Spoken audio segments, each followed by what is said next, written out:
students, good morning. Welcome to the Puj English School Trust Sanchalit Jainacharya Shri Ajmarji School online classes. Social Science, Standard 7, Chapter 4, Mughal Empire, Establishment and Extension. Let's continue on page number 33. अब हम बात करेंगे reforms made by Sher Shah. Sher Shah ruled over Delhi for 5 years. Sher Shah ने 5 साल तक दिल्ली पे ruling की थी. He introduced many reforms during this short span and is therefore better known as reformer than a warrior. बहुत ही कम समय था उनके पास, 5 साल ही उन्होंने रूलिंग की, लेकिन इन 5 सालों में उन्होंने बहुत सारी चेंजेस, बदलाव लाए अपने एडमिनिस्ट्रेशन सिस्टम में. इसीलिए उनको एक वॉरियर से ज़्यादा रिफॉर्मर माना जाता था. With Todermal's help, he prepared a table for revenue collection based on the type of land and production.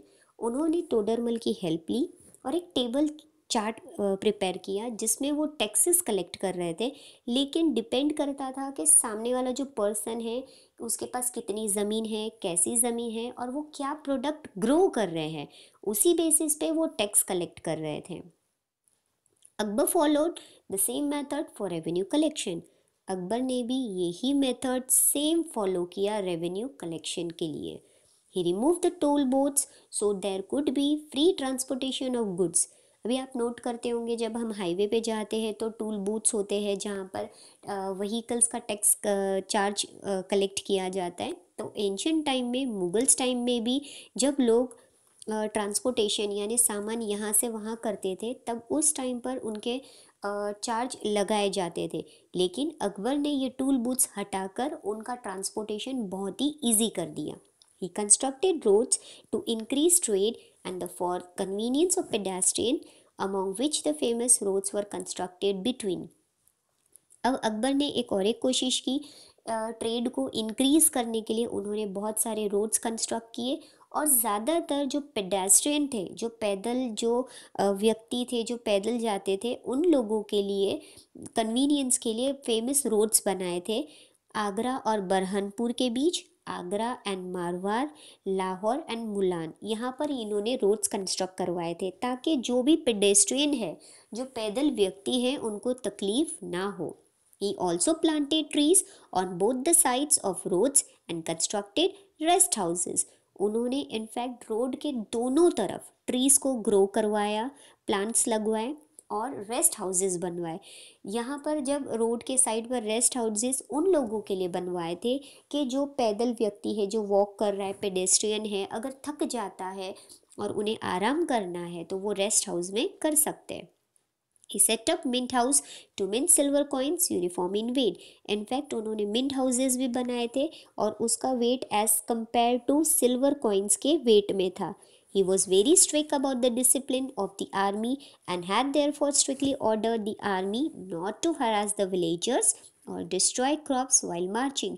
वो इतने स्ट्रिक्ट थे, इतने डिसिप्लिन थे अपनी आर्मी को लेकर कि उन्होंने अपने आर्मी के जितने भी सोल्जर्स थे उनको स्ट्रिक्टली ऑर्डर दिया था कि जब वो मार्चिंग करते हैं उस वक्त वो किसी भी विलेजर्स को, गांव वालों को परेशान ना करे, हरास ना करे, ना ही उनके क्रॉप्स को डिस्ट्रॉय करे. During his rule kotwals were responsible for arresting criminals. अभी मैंने आपको बताया था कोतवाल एक पुलिस का ही काम करते थे. तो जो कोतवाल थे अकबर्स के टाइम पर वो क्रिमिनल्स को यानी जो गुनहगार होते थे उनको अरेस्ट करते थे. Sher Shah was himself very active and motivated others to by keeping them busy at work. Sher Shah खुद एक बहुत ही एक्टिव रूलर थे. इनफैक्ट उन्होंने अपने साथ साथ दूसरे ही रूलर्स को मोटिवेट भी किया और उनको भी बिजी रखने की कोशिश की. यहाँ पर यू कैन सी 4.9 में Sher Shah inspecting the highway. Sher Shah यहाँ पर खुद इंस्पेक्ट करने आए थे हाईवे पे ताकि लोगों को कोई परेशानी तो नहीं है ये देखने के लिए. Now let's continue with page number 34, Chittor tales of bravery. अब हम इसमें बात करेंगे चित्तौड़ की बहादुरी की कहानी, जिसमें हम एक किस्सा जानेंगे, बहुत ही फेमस हो चुका है ये. There were frequent struggles between Mughals and the Sisodia Rajputs. वैसे हमने प्रीवियसली भी पढ़ा कि मुग़ल सल्तनत के अकबर और सिसोदिया राजपूत्स के बीच में बहुत लड़ाइयाँ हो रही थी. The courageous Sisodiya Rajputs were not ready to accept Mughal supremacy and so fought against Akbar boldly and bravely. अब ऐसा हुआ कि जो सिसोदिया राजपूत के जो बहादुर राजा थे वो लोग एक्सेप्ट नहीं कर रहे थे अकबर की कोई भी जो भी सुप्रीमेसी थी उनके खिलाफ वो खड़े थे। उन्होंने अकबर के खिलाफ खड़े रहकर बहुत ही बहादुरी के साथ लड़ाई भी लड़ी। Among all the warriors, Maharana Pratap's bravery is specially noteworthy। इन सब में से जो ज़्यादा फेमस वॉरियर थे वो थे महाराणा प्रताप। उनकी बहादुरी के किस्से आज भी बहुत ही नामचीन है। Among the rulers of the Sisodia dynasty, Maharana Pratap was the one who fought against Akbar continuously। Sisodia Rajput के जितने भी रूलर्स थे उनमें से महाराणा प्रताप एक ऐसे थे जो अकबर के साथ आखिरी दम तक कंटिन्यू लड़ाई लड़ते रहे। Since Akbar wanted to set up his rule in Mewar, there were many battles fought between Mewar and Delhi। वैसे अकबर अपना रूलिंग सिस्टम दिल्ली से ज़्यादा मेवाड़ में भी वो सेटअप करना चाहते थे। उसी वजह से मेवाड़ और दिल्ली के बीच में बहुत ज़्यादा लड़ाइयाँ हुई। Among which the battle of Haldi Ghati is considered to be a landmark battle. जो भी लड़ाइयाँ हुई फॉट हुआ मेवाड़ और दिल्ली के बीच में लड़ाइयाँ हुई अकबर और सिसोदिया राजपूत्स के बीच में हुई थी जिसमें महाराणा प्रताप इन्वॉल्व थे। उनमें से जो हल्दी घाटी का जो बैटल हुआ थी बहुत ही ज़्यादा लैंडमार्क बैटल रहा है। Akbar had a huge well-equipped army with modern weapons, cannons, gunpowder in sufficient numbers and artilleries। वैसे हमें पता है कि अकबर की बहुत ही ह्यूज और बड़ी आर्मी थी जिसमें उनके पास मॉडर्न वेपन्स थे, जो हथियार थे वो बहुत ही मॉडर्न थे।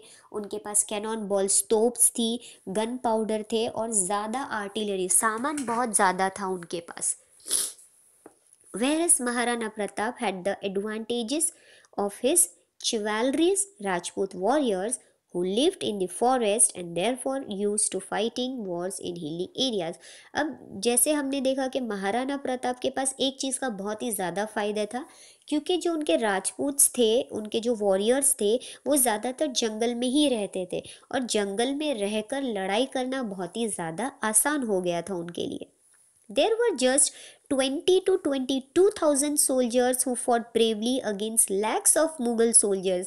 अब हम यहाँ देख सकते हैं कि मुगल्स के जो सोल्जर्स थे वो लाखों के हिसाब से थे और जो महाराणा प्रताप के जो सोल्जर्स थे वो सिर्फ 20 या 22,000 थे। बट फिर भी उन्होंने डट कर लड़ाई की, बहुत बहादुरी के साथ ब्रेवली मुगल्स एम्पायर की सोल्जर्स के साथ लड़ाई लड़ी। In the Battle of Haldighati, Maharana Pratap and his horse Chetak attained martyrdom and that can never be forgotten। जब हल्दी घाटी की जो लड़ाई हुई थी, जो आखिरी लड़ाई थी, उसमें महाराणा प्रताप और उनका एक घोड़ा था चेतक, जो दोनों ही शहीद हो गए और वो बात कभी भी कोई भी ये चीज़ नहीं भुला सकता। Chetak was specially train for battles. जो इनके हॉर्स थे, महाराणा प्रताप का जो हॉर्स थे वो चेतक थे जिसको बहुत ज़्यादा स्पेशल ट्रेनिंग दी गई थी लड़ाइयों के लिए। In the battlefield Chetak would move according to Maharana Pratap's command. जब लड़ाई होती थी बैटल फील्ड में, जब जंग के मैदान में वो लोग उतरते थे तो चेतक हमेशा महाराणा प्रताप के कमांड्स को, ऑर्डर्स को फॉलो करता था। When the Battle of Haldighati was at its peak, Chetak acted according to Rana Pratap's instruction and jumped high to reach up to the Mughal Senapati who was seated on his elephant। अब इतनी एक ऊंचाई पे पहुंच गया था ना, हल्दी घाटी की जो लड़ाई थी इतनी ऊंचाई पे पहुंच गई थी, इतने लास्ट मोमेंट पे थी कि जब राणा प्रताप ने चेतक को ऑर्डर दिया तो चेतक जो उनका घोड़ा था वो इतनी ऊंचाई तक उसने छलांग लगाई कि मुगल सेनापति जो एलिफेंट पे बैठा था उसके वहाँ पर जाकर उन्होंने जंप किया। A noteworthy incident is one where Rana Pratap threw a spear at the सेनापति but he was safe because of the Howrah. अब मैं आपको बता दूँ हाउडा मीन्स क्या होता है। जब वो जंग के मैदान में उतरते तो वहाँ पर वो लोग फेस के ऊपर कुछ कवर अप करके पहनते, you can see on the pictures also. तो वो पहनने के वजह से वो बच गए थे जब सेनापति ने उनके ऊपर स्पेयर फेंका। There were many such incident in the battle of Haldighati which were noteworthy. वैसे तो बहुत सारे ऐसे इंसिडेंट हुए थे हल्दीघाटी के जंग के मैदान में जो नामचीन रह चुके हैं। It is believed that when Maharana Pratap was injured, one of his leaders wore his canopy to distract the Mughal rulers.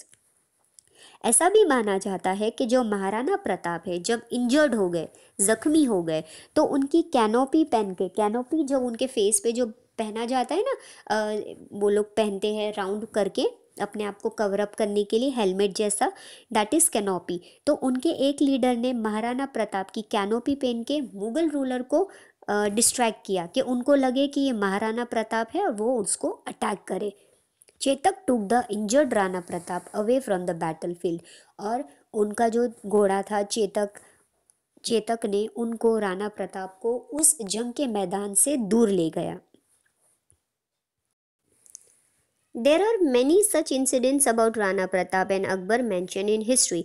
वैसे तो बहुत सारी महाराणा राणा प्रताप और अकबर के बारे में बहुत सारी ऐसी चीज़ें हैं जो आज भी किताबों में हम पढ़ सकते। ये तो एक छोटा सा इवेंट था जो हमने स्टडी किया। Maharana Pratap lost the battle against Akbar but did not give up. Maharana Pratap lost हो गए थे, हार गए थे। उन्होंने उनकी लड़ाई जो अकबर के साथ हो रही थी उसमें वो हार चुके थे, लेकिन उन्होंने गिव अप नहीं किया, हार नहीं मानी। हारने के बाद भी उन्होंने हार नहीं मानी। He wandered in the forest, face many difficulties but remain determined. जंगलों में वो भटकते रहे, बहुत तकलीफ़ें सहन करनी पड़ी, लेकिन उनका लक्ष्य सिर्फ और सिर्फ था कि वो जीत सके। Rana Pratap formed the army again with the help of Bahman Shah, a Jain trader who helped him financially and fought against the Mughals again. अब उन्होंने एक जैन ट्रेडर थे जो बिज़नेस करते थे जिसका नाम था बहमान शाह, उसकी मदद ली, अपनी फिर से एक आर्मी बनाई, और उस आदमी ने, जो ट्रेडर था, उसने उनको फाइनेंशियली भी सपोर्ट किया, उनकी आर्मी को अच्छे से सपोर्ट करने के बाद, ताकि वो मुग़ल से फिर से लड़ाई कर सके। He won all the forts except Chittor. उन्होंने अकबर के साथ लड़ाई लड़ी, सब कुछ उनको मिल गया, सभी फोर्ट्स उनको मिल गए, लेकिन सिर्फ और सिर्फ चित्तौड़ उनको वापस नहीं मिला। ही वोव्ड, उन्होंने कसम खाई, till I get back Chittor I will not sleep peacefully. उन्होंने बोला, एक कसम खाई कि जब तक मुझे चित्तौड़ वापस नहीं मिलेगा मैं सुकून की नींद नहीं सो पाऊँगा।